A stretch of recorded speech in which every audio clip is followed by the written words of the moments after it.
I only really see the Carabao Cup final going one way without Nick Pope, and that's in Manchester United's favour. That's how big he is for Newcastle. If I put my hand on my heart and had to name one player Eddie Howe couldn't afford to miss for this game, it's Pope.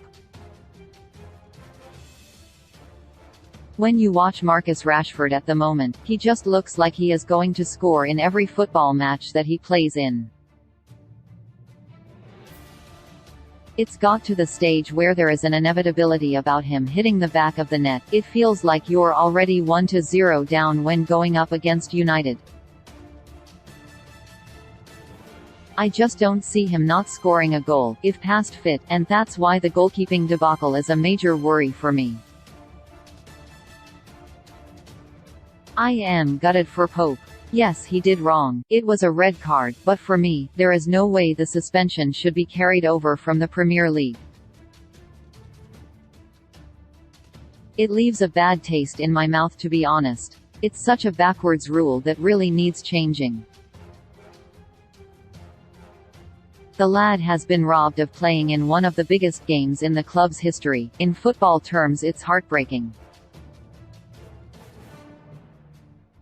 Newcastle haven't won a domestic trophy in my lifetime, and Howe's squad have a chance to secure legendary status with victory. It's just devastating for Pope. What makes it worse is he's been such an integral part of what they've done this season. He has made such an enormous impact. It's even harder to swallow after Casemiro played for United against Barcelona the other week in the Europa League after his red card against Crystal Palace. I know it's different because it's European football, but it's still another competition.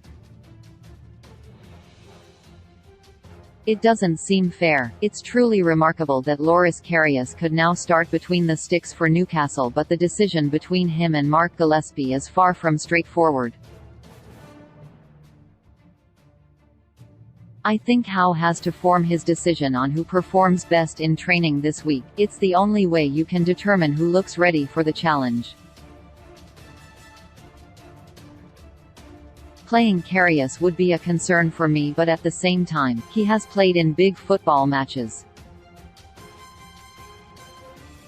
Okay, he didn't have the best game against Real Madrid in the 2018 Champions League final, but he still has notable experience.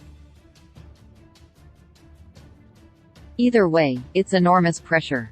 Newcastle are undoubtedly underdogs, and I just hope Howe doesn't set his team up like John Gregory when I played for Aston Villa in the 2000 FA Cup final. The idea was not to lose, and the game just fizzled out. Even now when I look back, it feels really disappointing. We were a good team like Newcastle. I was fortunate enough to have won trophies and played in other finals during my time with Arsenal, but for some of my teammates, that was their only chance. Newcastle must have belief, and United's 3-0 win over Leicester last weekend showed their defence still has plenty of shaky moments. If it hadn't been for David De Gea, Leicester could have been 2-0 up at Old Trafford through Harvey Barnes and Kelechi Iheanacho. That said, I just can't see past a United victory on this occasion. I fancy Erik ten Hag's side to win the match 2-1. Liverpool's Real Madrid disaster. I fear Liverpool could now be about to endure another dip following their midweek collapse against Real Madrid. Jurgen Klopp's side just had to stay in the tie, and everything about the way they threw the game away was really poor. Even at 2-0 up, I was sitting there thinking this game isn't over, whereas the Liverpool of old would have taken Real Madrid to the cleaners. There are ways of losing football matches, and it was alarming to see them capitulate the way they did.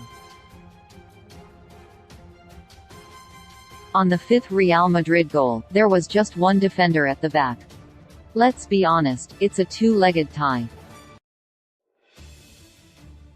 We saw it last year with Chelsea at the Bernabeu. It looked like the game was over and one goal changed everything in a flash. The third Real Madrid goal scored by Eder Militao really just highlighted my problem with zonal marking. Nobody wanted to take responsibility whatsoever. I run an under-8 side on a Sunday and everyone just marks a man each. Even they find it simple. Haaland's frustration Wednesday night was the first time I could clearly see that Erling Haaland had the hump with his Manchester City teammates. I would definitely watch this space. There was a lot of frustration. City can't keep going on like this where he just isn't touching the ball. He went past Josko Gvardiol, who is a decent centre-half, like he wasn't even there. I know his shot after that wasn't very good, but that is how dangerous he can be. City have become so used to playing tippy-toppy football and dominating possession, but they just need to get the ball forward. They've got to learn how to do it quickly. They have to evolve and mix it up as they have a world-class centre-forward who can score them a hatful of goals. City's form really does surprise me sometimes. I think they would have beaten Nottingham Forest 7 times over if you replayed that match 7 times, they just missed chances. Leipzig was the bigger concern as that was a game of 2 halves. You rarely see City dominated in the second half of a match, but that is what happened in Germany.